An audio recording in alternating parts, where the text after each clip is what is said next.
Welcome to the Finance Committee meeting of March 14th. We are hybrid tonight, so we will have to do a roll call for attendance. Please say here when I call your name. Denny. Here. Josette. Here. Allie. Here. Brian. Here. Steve. Here. Susan. Here. Jeff. Here. Kathleen. Here. Lucy. No. Jean. Not yet. Doug. Here. Mark Sullivan is not going to be here. Lisa. Here. Larry. Here. And myself. We have 12 in attendance with Allie, Jeff, Kathleen, and Lisa on Zoom. Alrighty. First article on the agenda tonight is prior year unpaid bills. These go back to the fiscal year that was closed last June and earlier. There are currently no unpaid bills, so at this point, we're looking for a motion for no action. So moved. Moved by Denny, Second. seconded by Susan. Nice to have Yep. no unpaid bills. Yes. Okay, so the motion's for no action. We do have to do a roll call. Denny, Yes. Josette, Yes. Allie, Yes. Brian, Yes. Steve, Yes. Susan, Yes. Jeff, Yes. Kathleen, Yes. Doug, Yes. Lisa, Yes. Larry, Yes. and myself, yes, and nobody else came in. 12-0-0 for no action. Next item up is to rescind previous approved borrowing amounts. These are funds that actually we have not actually taken the money from the bank. It's to basically deauthorize the ability to draw money for articles that have been closed out. Does Jody want to speak onto this one, Jim, or did I pretty much cover everything and we can just move forward? Sure, I can speak on this. Sure. So in fall of 2018, we had two borrowing articles, and they were for sewer I&I, but they were written as a water article. So that's why we're going to rescind those first two. And then, subsequently in fall town meeting 2019, we voted them as a sewer article. So we're just rescinding these because we just don't need them. The last one for the Boyden School, the rear roof, we didn't need all the money that we had authorized, so we're just going to rescind 100,000 if you are okay with that.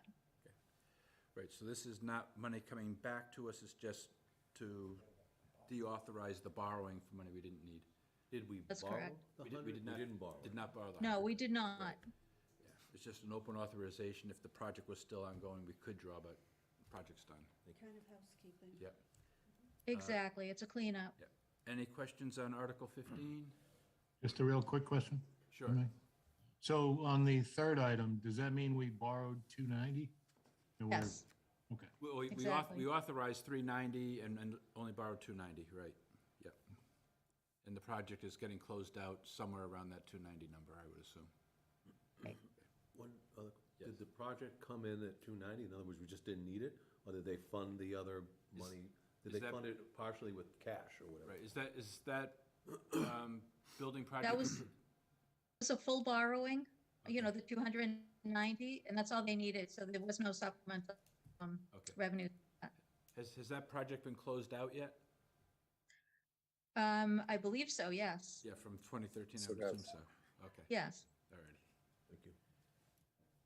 There being no other questions or comments, I'll entertain a motion for One favorable quick action to question, rescind Mark. the borrowing. Jeff has one Oh. more question. Jeff, one? Sorry, Yep. through you, Mark, Jody, are we expecting new sewer I&I borrowing? Not that I'm aware of, I have not heard anything. Okay. So the one in 2019 was the last that we've had so far. Sorry, Mark. Denny, favorable action? Motion for favorable action. All seconded? Seconded by Susan. All in favor, Denny, Yes. Josette, Yes. Ally, Yes. Ryan, Yes. Steve, Yes. Susan, Yes. Jeff, Yes. Kathleen, Yes. Doug, Yes. Mark is, no, I had him in, Lisa, Yes. Larry, Yes. and myself. 12-0-0, favorable action. Article 17. This one had me a little confused, so I'm just gonna ask the question right off the top. Is this for the town to lease solar equipment, or is this to allow solar companies to lease space on town property? Jody?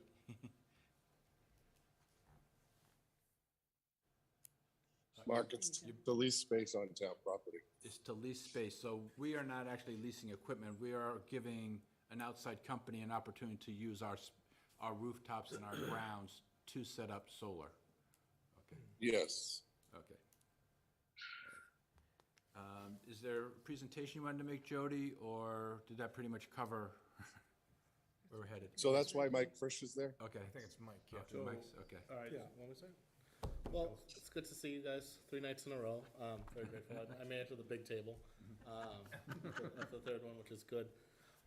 We're very grateful for the Finance Committee and the town to entertain this article that was originated by the school committee. We have thought about this for a long time. We take, even though you just approved our budget, and you may not think this, we take our fiduciary responsibility very seriously and are in that tradition always looking for additional ways to generate revenue and achieve cost savings with programs such as our bus program for special ed transport, the way we reorganized our cafeteria staff, and likewise, this opportunity, Mike Fisher, before even the pandemic began, was driving around town saying, wow, there's a lot of fully sun-exposed, flat roofs, new roofs, and roofs that could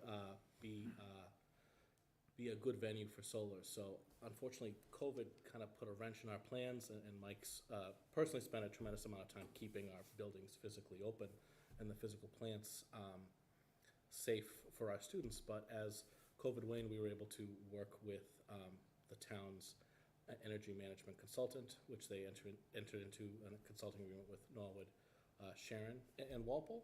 Yep. And with that, my colleagues and I voted 7-0-0 for this article. We're very excited to begin hopefully the first phase of maybe a couple of solar on our schools.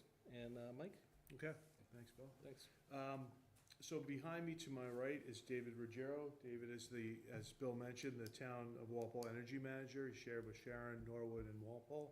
That's part of the Green Initiatives, Community Initiative. And then behind me on this side is Matt Shortsleeve. Matt works for Select Energy, a solar company in Massachusetts that has over 200 arrangements going in the state of Massachusetts, and I believe Connecticut and Rhode Island. So 3 states. So very experienced. He's done a lot of work in the area. There would be a third person here if we were going to move forward with that, and it's Walter Gray, who works for Power Options, which is a collaborative purchasing for solar. So these arrangements financially, logistically are vetted by Power Options so that we don't have to go through the procurement ourselves, right? We can work with the state agency, it began as a state agency, to vet these projects and kind of streamline the process overall. So we're talking about, for those of you who haven't seen the memo that I sent, 3 projects, one at Fisher School. It's a rooftop array solely on the roof of the Fisher School. It's 200 kilowatts. That's a large new roof, as Bill mentioned, and it offsets approximately 100% of the electric used in the building as proposed. The second project is the Old Post Road rooftop array. It's 146 kilowatts. That's a new sloped metal roof, brand new, and that offsets 100% of the electric use in that building as well. And the third project is a canopy at Johnson Middle School. It's a proposed 250 kilowatt solar canopy. It's across the street in the parking area that's across the street from the middle school. And that it would come with a repaving of the lot. I've been talking to Rick Madsen, Carl Baldoff as well about some of those issues. We've had the tree warden out to look at the trees and some of the considerations there. So we're starting to broaden the conversation to other departments in town. And that would offset 86% of the electric used in that building. We originally had intended on putting a rooftop array or proposing that on the building itself, but then with our entry into the MSBA pipeline, there's a consideration for what we will do with that building. And I can tell you there are serious interest from the school department in that building, with the rec department, for that building as well. And I think that those are really important needs that we have for that building, which I know we haven't talked about it yet, but I'll just put it on the table. It's a real interest in using that building. So I know that solar projects of this sort are new to Walpole, but they're not new to Massachusetts. And the financial underpinnings of the program that result in over $800,000 of savings are guaranteed for 20 years for the rooftops and 25 years for the solar canopy. So that's me with a cursory overview. I am not an expert on solar, but I did bring them with me. So I'd encourage you guys to ask whatever questions you have, and we're gonna turn it over to these two unless you have a question for myself or Bill. Yes, sir. Through you. So two questions. On the Johnson Middle School, with the canopy, would parking then still happen underneath that canopy? So Right. it doesn't eliminate parking? No. And the other question is, when the use of that building shakes out, is there any thought of eventually putting panels on that building as well? Yes. Okay. And that process is taking place without getting in the weeds about it. Compass Project Management group that we've been using for all the buildings in town. They have an individual who's doing a study right now. So we've already given some feedback, and that process is moving along. Okay, thank you. Thanks. I'm assuming it's probably more towards them. We're not done with you. So we're leasing the space. Are we actually getting paid by the companies for leasing the rooms, or they're paying a fee? Are we then buying the electricity that they produce? So Matt, you want to explain it a little better? He can articulate it better than I Yeah. can. Sure, thanks for your time. I'm Matt Schwartzy with Select, and we would enter two agreements, a lease and a power purchase agreement is what we're proposing for the rooftops. Those will provide power directly to the building. Thank you. The canopy across the street from the school and the transportation lot would just connect directly up to the utility. And in that arrangement, we'd seek to sign a lease and an off-taker purchase, a bill credit purchase agreement. So you get the array, the middle school, or the Johnson would be, you'd sell that back into the grid. It would go to the grid, and then The they town would, would get paid for the lease on the property for the array. the proposal is that there's a mechanism to turn the power we send to the grid into credits on town or school meters. Okay. And there would be a value that hits your meters. It would be a discount for what they apply, and then we would invoice you for a lower amount. And the delta between the bill credit value and the bill credit price would be the savings. And that's everywhere. It would go to whichever meter Jim and Yeah. the district point it to, So and we you're- administer So that. there's really the lease on the space, there's no fee being paid for the usage. You're just gonna sell the electricity back to the grid and then charge us for the electricity we buy from you, which should be at a delta to the cost from buying. Yeah, we can do a pay for lease if that's preferable. If sometimes there's a department that wants income versus bill credit savings, and we have the ability to make the consideration for the lease either a payment or the payment plus the PPA. Yep. Most of the time, it's just the PPA because it all flows right to the district. And Mike, you've chosen this setup because you know you're gonna be buying electricity and, or So- what was your reasoning? I shouldn't put an answer in your, So why I chose the canopy or these three sites? well, no, why you chose you're not getting paid for this. You're So the taking the credit. So the canopy, because it's not on the rooftop, correct me if I'm wrong, Matt, works slightly different than it would for the two rooftop arrays, because they are on our rooftops and they are more of a traditional lease. So there's a little distinction between the canopy and the rooftop units, but either one's gonna benefit us in the end. What I do like about the canopy is I can take the credits and apply them to any of the schools. So it has that flexibility to offset The other ones on the roofs only get applied to the to schools that, on the roof. to that location. And those deliver power directly to the school, and they'll consume the solar energy at the schools. So they use it at the school, and if there's any excess, you guys sell that back to the, Yeah, and you get the value of the, whatever goes back. So you buy all the power at the point it hits leaves the panels and goes into the school. Yeah. And it's about 100% in both of the schools, annualized. There's a program called net metering that allows for excess generation to be valued back to the meter Yep. at the same avoided rate, because you're a public entity, so you get the full value of it. Okay. So, and you get all of that benefit. We administer it and show you and manage it. excellent. Yeah. Thank you. Mr. Zett. Norfolk Aggie has some of the canopies in their parking lot. How would you address the parking lot at Johnson? Would you be limited, or would it be every so many feet that you would have a canopy? How do you designate how many should be there? Well, we have iterated a couple designs, and it would cover, one canopy would cover the east side. The drive aisle down the middle would remain open, about 22 feet for fire ladder access. And then on the west side, there would be another structure that would cover the western rows.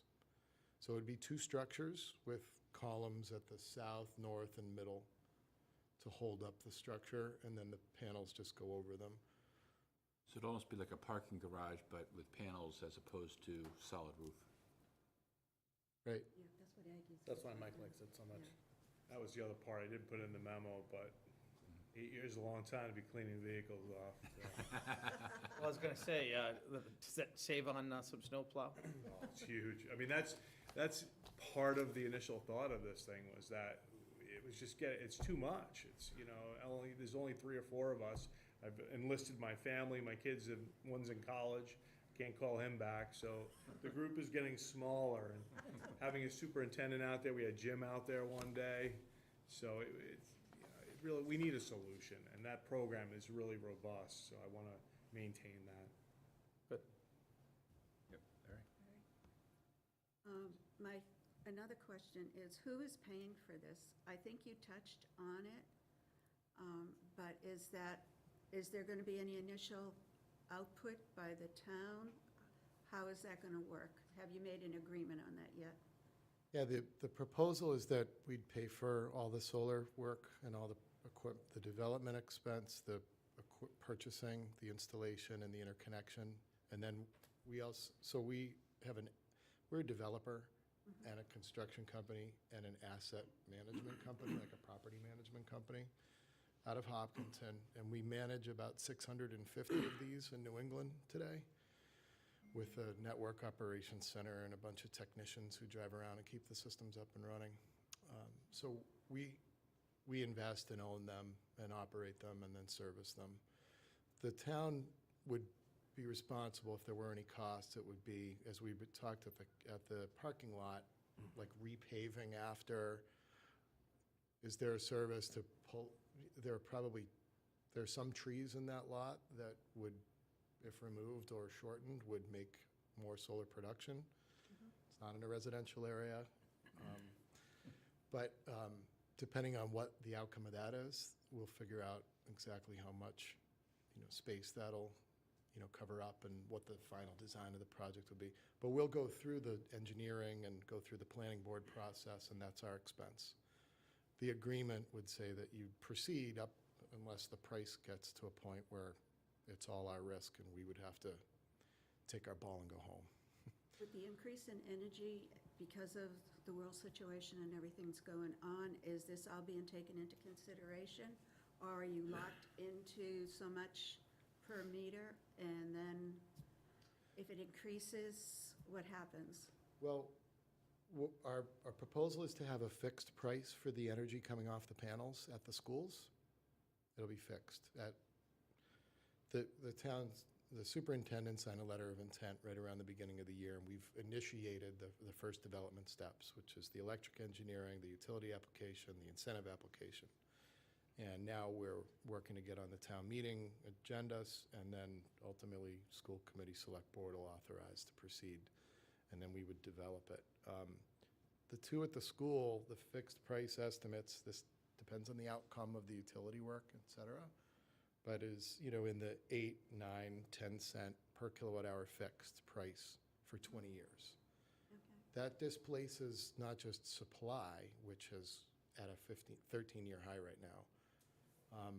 It also displaces the delivery charges that Eversource charges you. So you're offsetting something like 16 cents or something with something about half that price, or maybe 2/3 of that price fixed for the term. We think it's a good hedge for other clients have found that it's a good way to get cheap, fixed, renewable energy into the municipality. The Canopy will generate credits, and those we're proposing to be a fixed discount to value. So if the credits today are worth like 20 cents, but they go up and down as the utility gets the DPU to sign their tariffs, a couple times a year usually. We're proposing that it would always move with it at a discounted value, so that every kilowatt hour that gets produced, you'll save $0.015. It's our estimate. So that's how the mechanics of the pricing work. And both of the roofs of these schools are fairly new, so that, I know I tried this on my home. My home was built in the 1800s. And I'm not, at my age, going to be replacing roofs. So it didn't work. But with the schools, they're fairly new, so they'd be able to take the weight of the panels and such. Hopefully. Yeah, we have to get a structural, we have to get a structural engineering affidavit before we can apply for a building permit. Okay. And we worked with Patrick and Don and Mike to identify municipal and school properties to evaluate, and these 3 rows as the preferred starting points. We haven't done that structural engineering yet, but we will schedule with Don. We just met yesterday to look at the lot and talk to him about sending out our engineer to do a site visit. Those have to happen. The roof surfaces are new and have a good 20 years ahead of them. And our agreement says we cannot invalidate your roof warranty. So we work with all the manufacturers and their certified installers to make sure that they are, like, we hire them to do an inspection, and then they come in when we're done to do a post-inspection, and then you'll receive what's known as an overburden waiver that continues your warranties. And they both look great, and they're in good shape. Don kind of guided us to these as the preferred sites, at least for roof quality. Mike, I think it's a great project, and a lot of forethought put into it, so kudos to you. Brian? Through you, Mark. First, thank you for thinking of this and bringing it forward and, you know, being proactive, thinking outside the box, so that's appreciated. I just have a question for the Fisher and Old Post Road. If something happened to the roofs and repairs needed to be made to the roof itself, now these panels are on there, how does that all work? Is the town on the hook for paying to have the panels removed to fix the issue, or how's that work? Yeah, usually. Yeah. We did it for Dedham. We do a ton of municipal work, and that's why we pick sites that are in good shape. And we just did the Algonquin High School, and that was a 14-year-old roof. So they came in, they elected to update the roof, flashings, tape some seams, did a bill of health. But if there's something, if our stuff's in the way and you have to get to it and we have to move it, we do charge you for that. If it's a simple thing, usually not, just pragmatically speaking. But we do have a whole services team that does this work, special projects, et cetera. So if it's a project where there was a failure and it had to come off, A, it may be insurable, B, if not, that is a cost we would charge whoever, you know, asked us to get it out of there. I'll give you a quick example, though. We did the Stoneham Arena, the skating arena, hockey haven, and they need to update a lower roof that our conduit runs across. So it was, you know, they had to contact us to go do it, and it was a couple $1,000s worth of work to do it, but it wasn't as easy as just call your guy and get it done. We are gonna have a lease there we realize we're a guest, but still we have equipment up there that you'll need to contact us to work with in that type of a circumstance. Okay, thanks. And my last question, if something was to happen to the Robbins Road building, land, town decides to move on from it after the schools consolidate, what would happen to the panels that are on there? Good question. So, I mean, that decision would be made prior to the installation of these projects. So I think we would know with a level of certainty. I did talk to Jim about that. We felt that the piece of land across the street was, I know it's part of Johnson, but it's more definitively there. As you know, you've got the DPW facility behind it, the septic facility, you've got the composting area to the left, and you've got a hillside.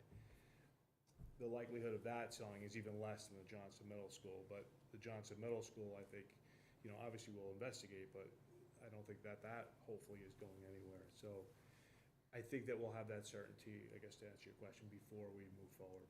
But even if they were to move on from the Johnson building, it could be an independent sale of that side of the street, leaving our DPW work and our solar array detached from that It's purchase and severable. sale. Right. Yeah, we can separate it. I'd also offer that if you elected to sell the lot, it doesn't impact site. So there are incentives on these because they're so expensive to build. And there are also incentives for you as a public entity to be the beneficial off-taker of the energy credits. None of that would change if you sold it to someone who bought the building and the parking lot. I'm just trying to think out loud a little. We still, as long as our lease remains intact, and if they become the new owner, we'd ask them to sign a non-disturbance agreement with their lawyer or their lender. And then you're buying the energy. I'm not relying on them to buy the energy. So it wouldn't impact, it's feasible that that type of, I know you don't want to lose your lot, Mike, but I do think that we could be a little nimble with that because it's not like at a bill. If you sold a school and we were under contract, that would be a different story because they would have to, it would change the economics of the project for us. Okay. I got Ally, then Jeff. I'll wait. Thank you. I'm really excited about this initiative. Anything we can do to make our buildings greener and for cost savings.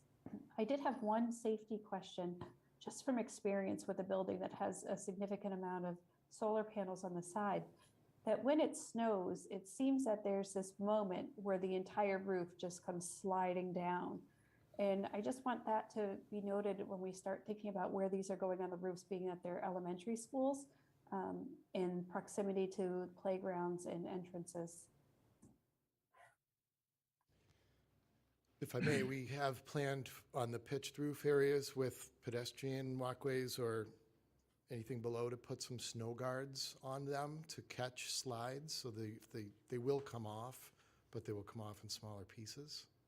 That's kind of the standard for, I know, for instance, Town Hall, there are little anchors or what have you to stop the slides. We use similar, but larger, kind of at the lower end of a pitched roof. So we have accounted for planning to install in some of these areas on the designs. That's great to hear. Like I said, just from experience, I've seen the sheet fall, and it could be a dangerous situation if it was in the kindergarten playground or somewhere in that area. The other question, and I know this is kind of a little too soon, but does this help us plan for the new middle school and solar panel installation? David, you want to? David's question? Can I talk? Has it been considered? It's been, a topic of conversation. I think it's much too early. I know it's passed, the referendum. It's going to be built. Mike and I have been approached by Eversource about taking off that energy, putting it into a battery system, which Matt can tell you all about, and there's great value there. So it is an ongoing conversation, yes. All right, thank you. Sure.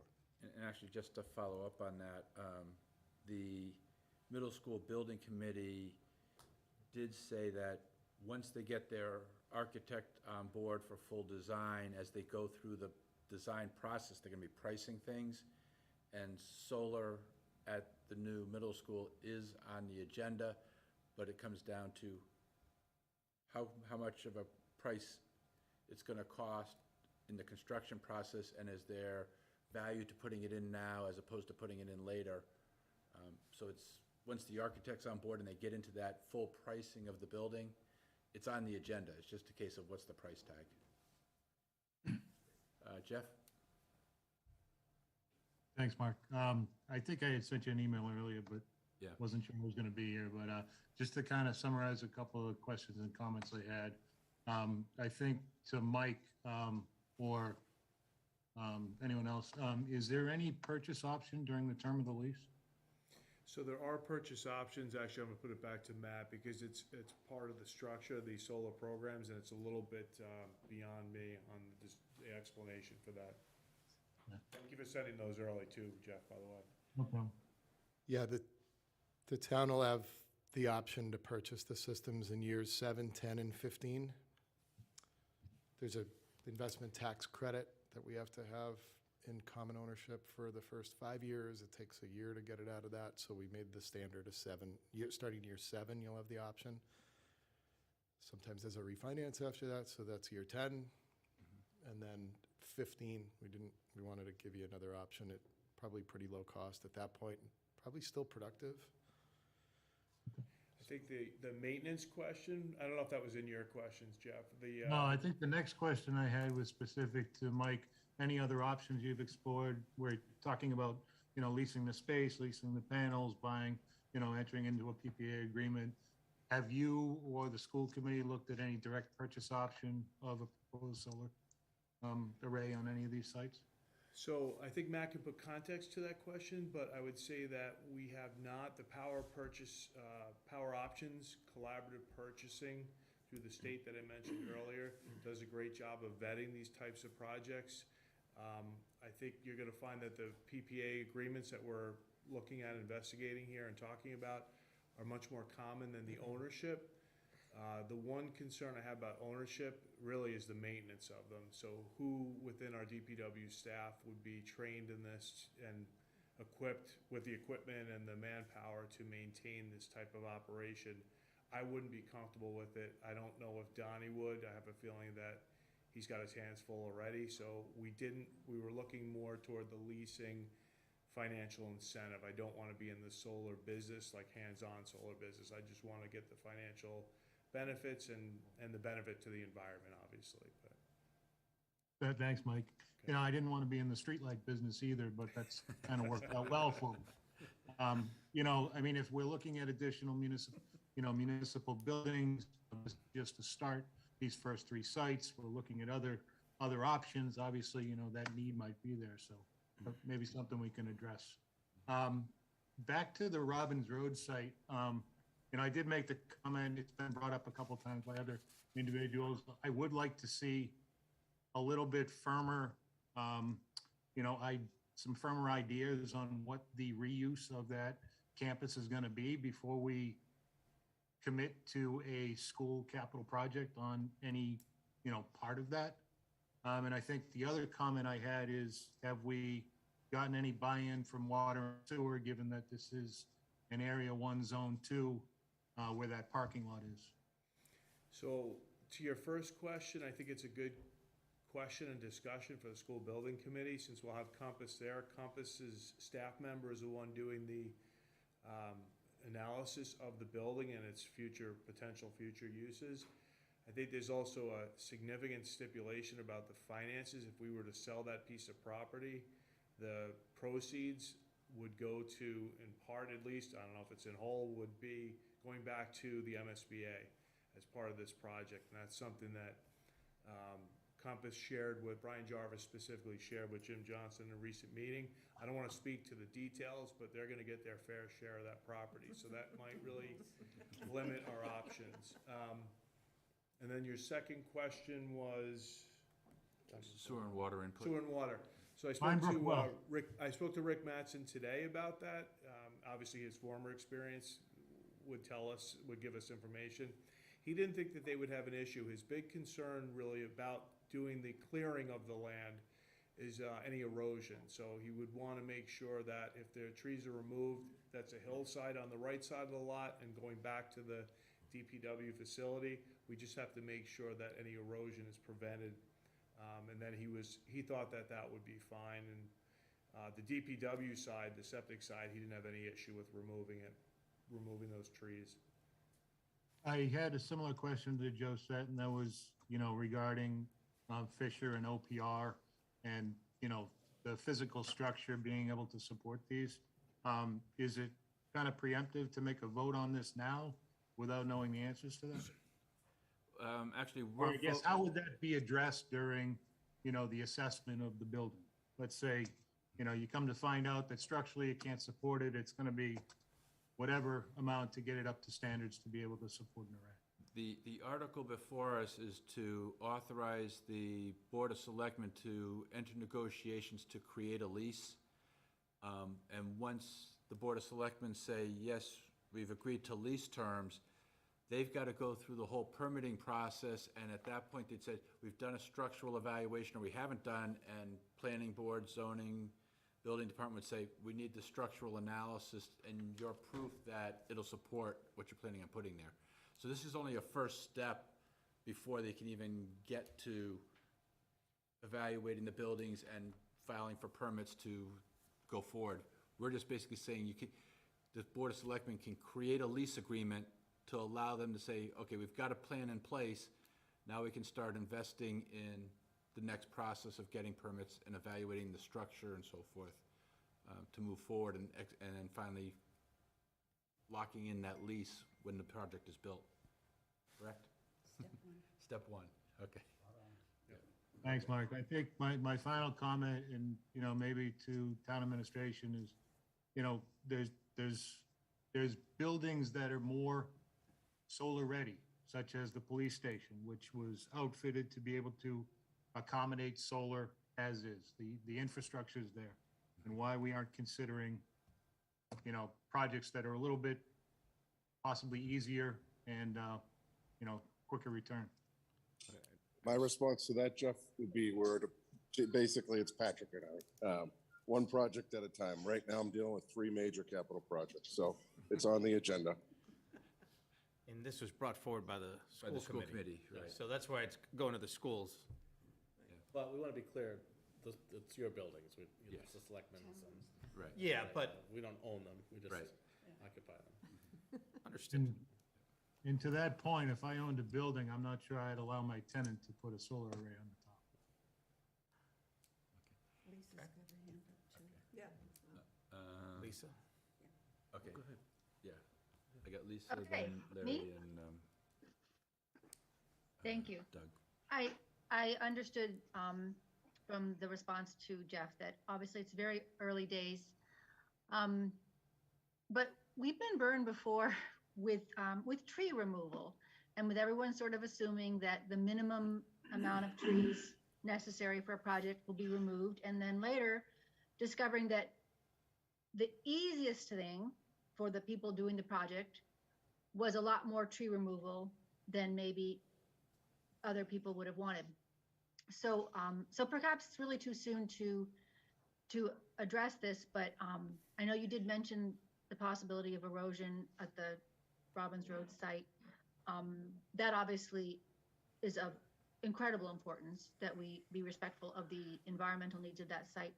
But the environmental needs around the schools are not insignificant. And I wonder when these projects go into place on public buildings, is it standard for every shade tree within a 100-meter radius to come down, or what? I'd like to know what can we expect in terms of loss of cover there? If I may, we're not planning any tree trimming or removal at either of the schools. It's just the lot. Thank you, that's great.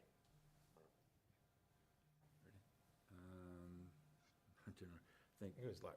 Larry and, sure. Thank you for coming here. How much do we pay for electricity now, like per kilowatt or whatever, on average? David, you know better than I do, like, We're about 9.5 cents on average, and then there's the delivery charge. Okay, so does that make it 10 cents or 12 cents? No, Oh, no. no. Yeah. Honestly, almost double. Oh, okay, so we're paying about 18 cents, or approximately, I know it's estimate. And we're talking about selling it to the grid or whatever at 9 or 10 cents? Nope. So today you buy this much for this much, and we're gonna sell you this much for about half of that.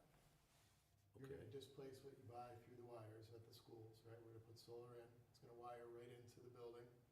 You'll use that, you'll consume that first. And anything that else you need would, you pull from the grid. Okay. But it displaces on an annual basis about 100% at each of them. So there may be days when we're pulling from the grid, there may be days we're selling to the grid. Rainy days, Yeah. or when February after storm won't make much energy, but you'll still be using electricity and that'll come through the wires. And when the sun's like this on the horizon and not like this on the horizon. Depends on what's around it, but Yeah. yes. Okay. And I'm guessing the summer is when the sun is I believe, the highest and most productive, and the schools really won't be operating, more or less. So does that power all go to the grid, even from the OPR and the other school, not all of them? And then we get credits and it comes back to us? Yeah, Okay. so there are two, they call it excess And that- generation. Okay. Excess generation, like if you produced it here, it flowed through your meter back out to the street. We keep track, right? There's metering on my equipment and then on the grid, and then there's one that we share. And then you'll have access to that to see it. It's cool for schools to use, but it's also good for the folks who have to pay the bills and verify. Okay. The excess generation with net metering, which is available in Eversource, and it's sometimes associated with just a solar farm that goes up to the grid, but it's also applicable for behind-the-meter installation and its excess generation. Whatever the avoided cost is at that meter is what the value of that net meter credit will be. They just bring it to next month's bill. So you're right, in July at an elementary school, we're gonna make 25,000 kilowatt hours, and they're gonna use 1,000 hours, if that. And it just goes forward like it would at a home. It's really similar to residential net metering I have at my house. So I produce more in the summer, I don't pay a bill until around January. So what'll be an adjustment, and Mike's asked me about, is when, how do I schedule my budget payments, right? It's gonna be different. We're gonna bill you in the summer for electricity, so it changes the annual shape of the expense, but in net, it is a significant reduction in total cost. The 800,000 you mentioned in your note here, is that over 20 years, or is that? it's 20 for the rooftops on the buildings that raise, and then the canopy's 25 years. Okay. So 800,000 over that time, so roughly 40,000, 35,000 a year. Right. Okay. And what's it cost to put an array up on a school, approximately? I know you're still trying to maybe figure it out, but Yeah, for these projects, about $2 million, total. about installed development expense, utility. The canopy's the big driver. The rooftops are less, you don't have, no foundations, no steel, just racking and blocks to hold it in, or clips on the pitch. And the economics for your company is that you're getting the tax credits, which you can monetize in some fashion. Yeah, tax credits, the energy you buy from us, and the state incentive. Okay. That's how we get all our revenue. And we finance the construction, and then we finance the term investments, and we own and operate them. So that's the way we structured them. Customers really like no capital, fixed cost, fixed price per unit. It's renewable. We've done over 100 of these with other cities and towns in Massachusetts over the last 6 years. So we feel really confident in our ability to execute them and service them, and they keep answering the phone for references. So we're working hard to keep them going. Are the arrays as equipment manufactured here or overseas? It's a mix, right? It's a global, the panels are a real global product. A lot of what we've installed the last couple of years are assembled in Georgia. I'm just thinking logistics now where stuff's not Yeah. getting to where it's supposed to be on We've time. been impacted by the supply chain phenomenon. We've been really aggressively trying to pre-order to not impede any project installations. Especially longer lead times, steel. We've been very thoughtful about Canopy planning, just feasibility and initial planning, but trying to get the right people to the table and come up with a very considered plan, design, installation period, et cetera, how that interfaces with electric vehicles, et cetera. And that, the steel is 12 weeks to 20 weeks on cold form, so we have, we're trying to order responsibly but aggressively. Question for you, David. Have you seen some of these power purchase agreements? Or will you be at the table when it's finalized and kind of being our representative in a sense, kind of advocating for the community, the town, taxpayer? Yeah, I have seen them. I met Matt when I started. I've been in the energy management, municipal energy management role for about 2 years. Could you hand him the mic? So I've been in the position I have now for about 2 years, repping for Norwood and Sharon. So our paths crossed in Sharon, Heights Elementary. I've seen a number of power purchase agreements from Select, from other companies as well. Kind of dabbled into power options, a whole lot of fun. So I think your question was, what role would I play? Other than providing, an opinion, some expert testimony, verify that, what's the numbers that Select gave us for Heights Elementary and Sharon were spot on. And we're really happy with that. And that's 2 years ago. And so the power purchase agreement rate was very low. So delaying is not advisable. So my role is just to, give a lot of statistics, how much energy. The school committee asked, 100% of the energy is at a net zero energy building. It's like you're just servicing the electric load. 80% of the energy you use at your schools is usually gas related. So this is one step closer to, shedding some load, shedding some carbon, saving some costs. So it's an advisory role that I play. Thank you. A question on the lease. Did you guys? Something for that? If you Oh, don't sure. mind, Please David, do. I'd add Please something do. that, so Walpole, the procurement and the contracting would be done through the town joining Power Options. Power Options is a large energy buying consortium. It's a membership buying group, as Mike introduced.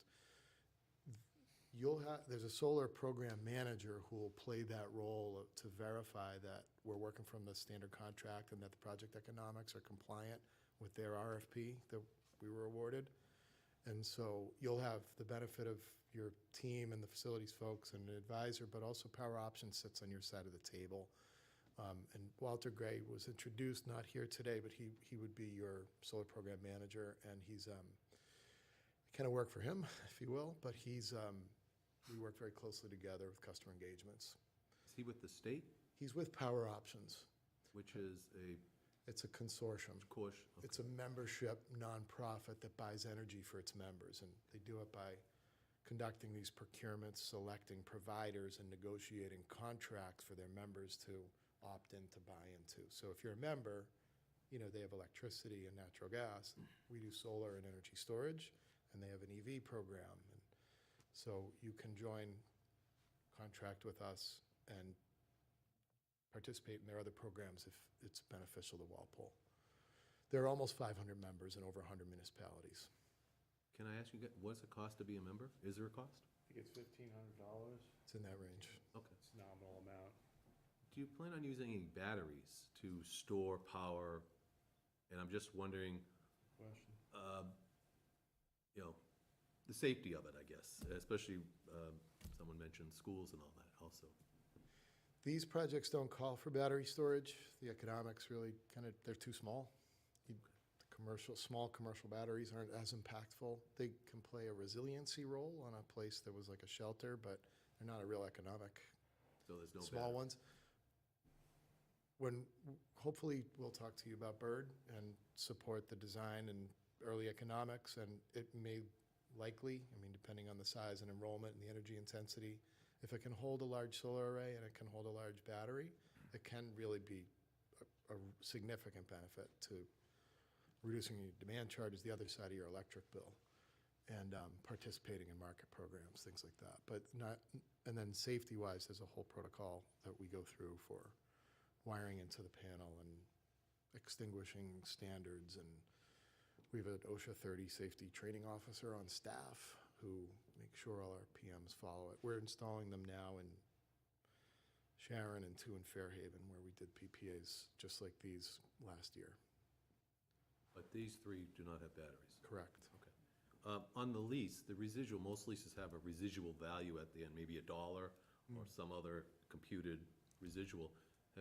Is it $1 at the end, or is there some value? So you're tax exempt. The project is benefited by federal tax money, so we need to get a fair market value assessment at any time there would be a change in ownership to a non-tax paying entity. Done a couple. But even at the 20-year, when it's, in a sense, useful life, there's still a fair market value? You have to. What would you, if that was 20 years, today would be 10 cents? I mean, 10%, 5% of the original Well, the cost? project will still be producing about 80% of its original kind of capacity at that time, and we have a production guarantee to make sure that it delivers the volume of energy. When Mike referred to guarantee, it's a production guarantee times those amounts. I can't guarantee your savings because I don't know what the utility would be charging you 10 years from now. But those residual values would be set when the contract's done? So the agreements have a termination schedule estimates. Okay. And it's a fair market value estimate if it's a purchase, and if it's an early termination, then there's and we have to remove it, then it's that estimate plus our estimated cost to remove the system. But there's not a buyout at the end of term. It does contemplate, we have to take it away at our expense, it says in the agreement. Or we could negotiate an extension, or you could make an offer to buy it. So follow up what you said, 80%, so in a sense, the efficiency of them go from 100, down about 1% a year, approximately? 0.55 on these, yeah. Okay, so they're pretty long-lasting, so I see. Yeah, the after year 20 25-year output warranties, the incentive program is a 20-year term. The canopies cost so much, we need that extra 5 years to create savings. And they last, I mean, the canopies are gonna last a good long time, and the panels will last 25, we think, plus. Thank you. One question, really not for you guys, really more, something about the Johnson School. If we sold that property, we're required by our agreement with the MSBA to, whatever we receive, we pay it down the debt, or we have to, how does, maybe for another time, but it just. I think it's probably another time, yeah, because that's going to take a little bit of investigation as to, because the student population is moving from that school to vacate it, to occupy the new school, there's probably a window at which we can't sell that building without the SBA coming back and saying, hey, you're subsidizing your project because you're no longer using this building at all. And they want some of that money back. Okay. But yeah, that'll be something finance team will have to nail down for us. Thank you. Thank you. I think I have Brian and Susan, and then back to Jeff again. His hand's down. You still have, I do have a couple of questions. Oh, if that's all right. Do you have any questions? sorry, did I miss you, Doug? Mine have been answered. Yours been answered, okay, so Brian. Through you, Mark. Just, I think some of it was answered for Larry, the lifespan of them. Do you see the technology of panels changing? Or, I mean, from what I read, sure, the efficiency goes up regularly, but they still hover around 23, 24% efficiency. So actually a little less. There haven't been transformative changes in these kind of solar panels. There have been different form factors coming out, which are pretty neat, like glass walls for skyscrapers, things like that. But there's been incremental increases in the efficiency gains over the years. The Moore's Law increase has dwindled down. Well, in semiconductors to photovoltaics, it's not a parallel equation. Yeah. It's kind of like, it just doesn't get there's plenty of research going on, but fundamentally, there's been material science, progress, et cetera, but we haven't seen this It's one of the big rapid challenges with green. transformation. Going green is, where it was increasing like that, it's now plateaued out, so the incremental increases have leveled off, and we're not seeing the significant. I think we should do it and go forward, but, if you're trying to figure out the cost value and do you wait years, it's not changing dramatically, and I'd it say hasn't changed future dramatically. projects, we'd be happy to bring kind of the latest and greatest, but, which is what we have for this one, so, or this package. And then lastly, is there any insurance liability additional that the town would have to take on, having these on property? Especially I'm thinking the parking lot, if there was an accident in that parking lot. Who bears that liability? I think it's a good idea to talk to probably Maya, might be your agent, and they often are consulted for, what would the implication be? Thank Yeah. you. I'll check that, Brian. That's a good Thank question, you. Brian. That is- Doug's all set, so Susan? Yeah, my, rather than questions, I had comments. I'm very happy to hear about this project, and I've mentioned before in this group that we, about 10 years ago, put solar panels on our house on Cape Cod, and what happened was, because we used a lot of power in the summer there, but obviously not too much in the winter, we had so many credits, we couldn't use them. But because we have Eversource here in Walpole, we use the credits in the Walpole house, and now we flipped it to 100% of it goes to Walpole. We have not paid 1 penny in electric for 10 years on the Cape, not 1 penny. And as to owning and leasing, we decided to lease because we didn't want to be in the business, my husband's handy, but, solar panels, not something that either of us had familiarity with. And it was kind of funny, one summer, my husband noticed there were squirrels running up and down, up and down, up and down, and the squirrels had found a great place to nest, right under the panels. So we called the company, and in a day, they were out there and put wire, all around the, so again, not our problem.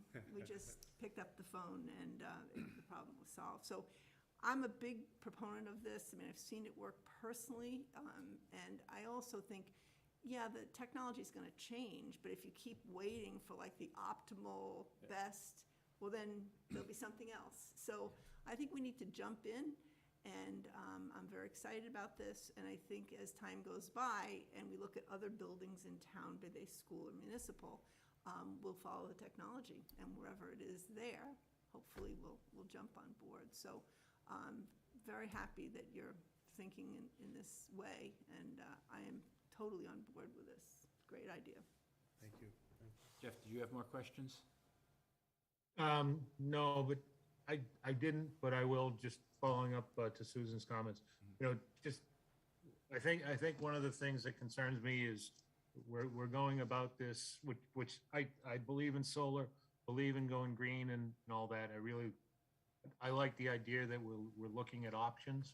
My concern is that we're taking an approach specifically with these 3 sites, Walpole Public Schools spearheading this with a power purchase agreement. We don't know, what type of, leasing, financing arrangement, whether or not, let's say we've got a police station that is, it's solar ready. Might be more beneficial for us to do a direct purchase option. Now we've got multiple buildings with, many different agreement structures in place and how we're purchasing electricity. So, I'd like to see us have one, kind of one common approach to, how we're going to implement solar, throughout the municipal buildings. My comment. Thank you. Thanks, Jeff. I've got a question, Mike. When you're doing this, are you pretty much locked in as to who you can approach because you're a school? Can you just go out and get any Tom, Dick, or Harry To do the solar to do the arrays? solar array, or because you're part of a school district, are you limited in, and I'm not finding fault with the gentleman behind you, don't get me wrong. But I mean, hypothetically, what is the steps going through this to get to the point that you are now? It's totally different than doing this solar photovoltaic that we've done throughout the town, because those have been actual fields or whatever. This is, our school buildings, and is there a specific procedure you have to follow in the course of this? So I would have to, procurement-wise, would be the distinction I could see. I'd have to go out and procure this. So I'd have to hire somebody who knows how to do the RFP related to this specific type of project. And we've got a Canopy and we've got a Rooftop, so those would be two different aspects. They'd have to draw it up. I'd have to put it out to the street and then solicit bids from, different companies. I'd have to vet them, interview them, go through the whole procurement process to come to you and say, I know with confidence that I got the best deal out there. That's the beauty of Power Options, right? They already pre-vetted it. These are Save people, your time. absolutely. And they've got the expertise. Yeah, I only know so much about that field, right? So I'd be out of my element, and I couldn't tell you with full honesty, did I get you the best deal? I defer to the big groups that do a lot of these projects. That's who I'm bringing to you. I feel like that's the best. Step in the right direction. So is Power Options on the state preferred vendor list basically for these types of projects? Or is it just, they're out there and we heard about them? David, you want to answer, or either one of you guys? Give it a shot. Yeah, I know them well. Been representing them for years. Try to be concise, but it's a little bit of a story. So short, when restructuring of the electric market happened in Massachusetts, it was under then Governor Bill Weld. And the goal was to unbundle electric supply and gas supply from the distribution companies to see if consumers could get a better deal. That was the goal. Same with telecom. That's what happened in the energy markets. To prove that it could work, the state assembled a group of different folks from different agencies.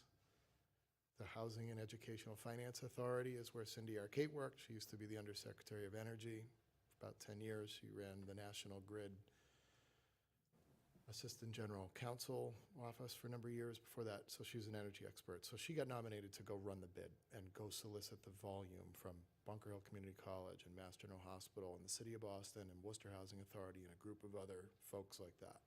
And they went out and they ganged up the demand and they went to bid. And they awarded their first contract under a retail provider agreement. And then they kept doing it. And they did it for 10 years until the Green Communities Act came, and then they were created. This group left the state and started a nonprofit. They were enabled with legislation under Mass General Chapter 164, which is kind of the energy laws. And they were authorized by the newly created agency, the Massachusetts Clean Energy Center's Board of Directors, to perform procurements on their behalf because they were the energy experts in the state, and they had mass demand to go to market with. So since then, they've been growing their membership and their board of advisors and their capabilities, and they conduct these very rigorous competitive procurements on behalf of their members, and their members can opt in. So in lieu of being like a state purchasing agency, and there isn't one that does this, like we work with DCAM. I was at a DCAM office today looking at a Canopy to do a PPA at a state building. So the Mass Clean Energy Center would be authorized to perform these. They've asked the Power Options Group to perform them on their behalf. And since then, about 500 members run about $200 million a year in energy transactions through their vendor programs. And Select Energy, my company, manages the solar and storage aspects of those programs. And then Walter Gray is the guy who makes sure that we're compliant with the terms of that RFP, our program agreement, and all the contracts that we negotiated. All these contracts have been negotiated by multiple outside counsels over the years, so we think we have a really good contract that works very well and de-risks you guys, but it's financeable for us. Larry? So Power Options in a sense is our RFP procurement, whatever you want to call it. Now, and your role is more advisory, David? My role is, I guess I'm trying to, how you impact this a good- process, because I thought when we put this position in, that this was gonna be a advocate for the town. David. Yes. He is an advocate for the town, and it's bigger than solar, so it's a good question. Okay, so it's a lot, okay. I pretty much count energy coming in, going out, looking for ways to reduce costs, reduce energy use, reduce carbon. So I'm a glorified accountant. But it's a great gig, so. Okay, thank you. There was a comment of $1,500 membership fee. Is that just a one-time, or is that an annual fee to stay within the group? It's annual. Okay. You can, most folks, they have a very high member retention rate year to year to make your choice, right, if you're getting value from the program. Once you contract with me, I don't require any, just buy the energy and allow us to keep our equipment there and our techs to come do preventive maintenance and break fix. Thank you. Jim, I got a question for you. A couple of years, actually probably about 5 or 6 years now, the town has been bulk purchasing electricity and allowing the residents to piggyback on the municipal side's purchase of energy. If they wanted to opt out, they could. Would Power Options be basically replacing that option, and would the residents be able to piggyback on that, or is it gonna separate us? It's going to be separate, but first off, I just want to correct a couple things tonight that were said. This is only authorizing us to enter into an agreement. I haven't decided how we're going to procure this yet. It's not a guarantee we're going to go with this company. We probably will, but I think we should weigh all our options like we have with the other solar agreements in the past. So it's just an authorization to enter into an agreement. We'd have to procure it. That's why 30B is referenced in the bylaw, in the article there. So just, it's just to procure it and go out and get authorization to do this. So nothing set in stone, no agreement is signed. So it's just authorization at this point. Okay. I'm just looking at the website, Power Options, municipalities is their biggest membership, probably about, based on their circle here, I'd say it's about 35%. And then they go, I'd say the next biggest is housing authorities, probably about 25%. Then it's split up between higher ed, human services, and several other. So, I mean, they're covering a lot of nonprofit type industry. They also get involved with EV charging, which is the next phase of what we're looking at. Obviously, this is just the beginning of what could be a much larger, thing that we should be looking at. EV incentives and charging stations, all that's something else. David has access to a lot of incentives to the buildings. We talked about the gas boilers and replacing those. You can try to go net zero, put electric in these buildings. There's all kinds of incentives that are out there, which is a big part of David's role. As professionals in the industry, are you concerned? I keep reading articles about that, the infrastructure, the grid, it can't handle all this, electrical power coming through it. Do you see that? I believe they're gonna try to, spend a lot of money trying to fix it, but is that something we should be thinking about? I mean, this is a 20-year deal, and what's your thoughts?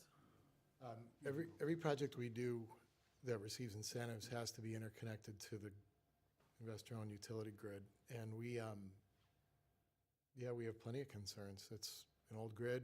The projects bear the responsibility for any upgrades associated with them.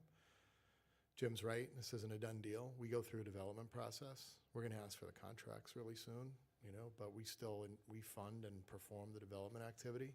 And a big hurdle or gate for us is the interconnection.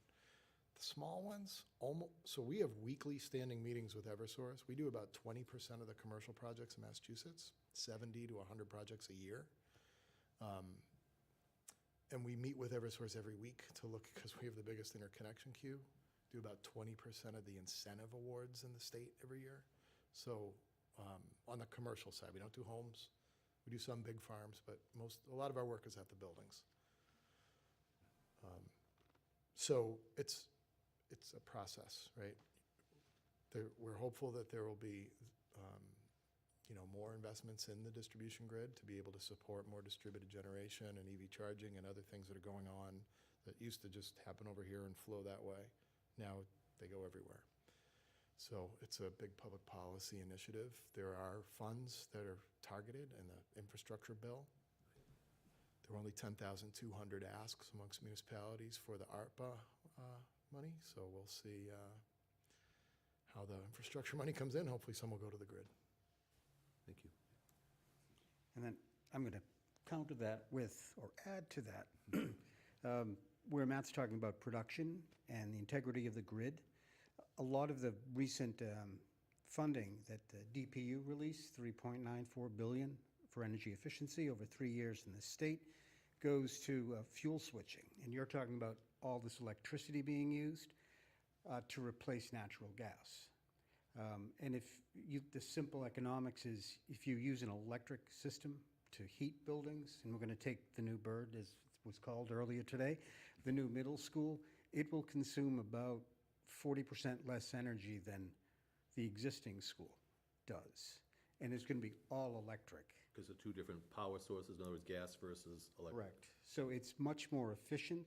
Electric systems today are much more efficient. So if everyone were to switch over to electricity, and with the efficiency rates that are today, there isn't as much demand on the grid, and the updating wouldn't have to be as severe as you might think. Then there's the battery storage, which is, hey, we can control on a micro level, you know, supplying peak demand or whatever it happens to be.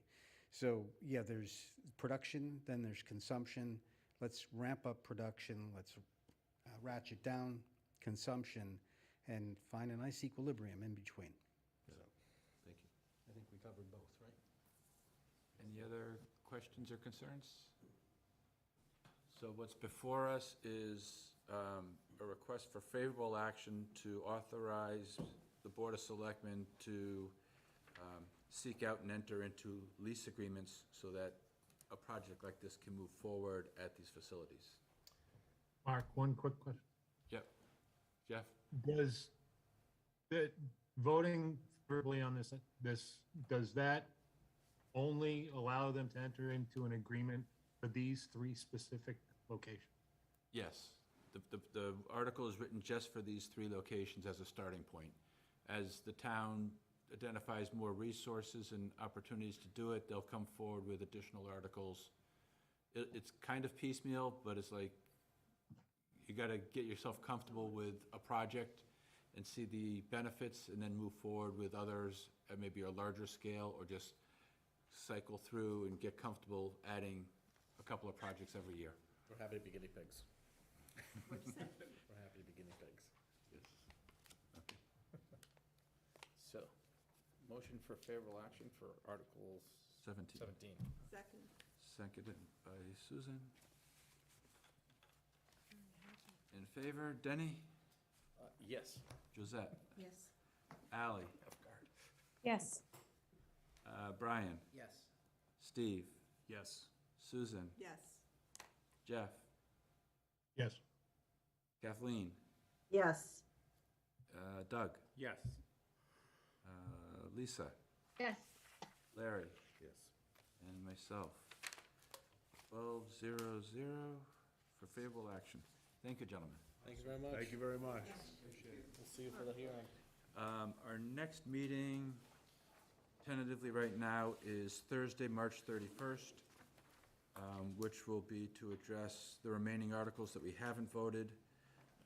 Before that meeting is a rate-setting hearing by the Sewer and Water Commissioners on Monday, April 4th, at the Delaney Treatment Plant at 6:30. All are welcome to attend. What time and date again? I'm sorry. 6:30. Monday, the 4th of April at 6:30. But we're meeting before that on the 31st, correct?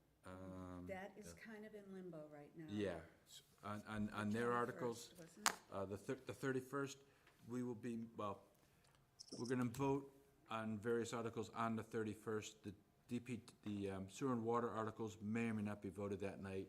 Okay. But April 4th is the last night to take a vote to get it into the booklet. So we may post a meeting for after sewer and water, or concurrently with sewer and water, so we can openly speak and not violate open meeting laws. Okay, Jim and I are working on that. all right, so we're meeting on Thursday, 31st. the 31st. Yep. And we'll cover snow and ice, OPEB, stabilization, current year budgets that may or may not need to be tweaked. And if sewer and water wants to be addressed, we can address it, or we can postpone it to the 4th. Everybody sees the new schedule that was on the back of this Yeah, memo. it was popped in today's emails, yeah. Okay. So there being nothing else before us, Jim, you're all set for tonight? Yes, I am. Just one thing. The sewer and water are going to meet next Monday night. They've at least agreed to meet to listen to the budget recommendations, and I've asked them to allow me some time to kind of present them with some different scenarios. So I was going to let you guys know about that. I just finalized this maybe at 5 or 6 o'clock tonight. So but Mark, we can talk offline, but I would love to have members of the finance committee there. Okay. So People that's can March make it. 21st? Yes. Yes, a week from tonight, and then April 4th. Okay. Okay, Yeah. alrighty. That be at 6:30 or at 7? Well, Jim and I'll You'll converse. decide. 6:30 is Let us know. the sewer and water, yeah. Okay. Okay. All right, Next that's Monday all. for us? Next Monday? Next Monday, yeah. Monday, yeah. There being Their nothing meeting. else- Yeah. There being nothing else, I'll entertain a motion to adjourn. Motion so moved. By Denny, seconded by Susan. All in favor, Denny, Yes. Josette, Yes. Ally, Yes. Brian, Yes. Steve, Yes. Susan, Yes. Jeff, Yes. Kathleen, Yes. Doug, Yes. Lisa, Yes. Larry, and myself. 12:00, we stand adjourned. Thank you, everyone. Thank you. Thank you.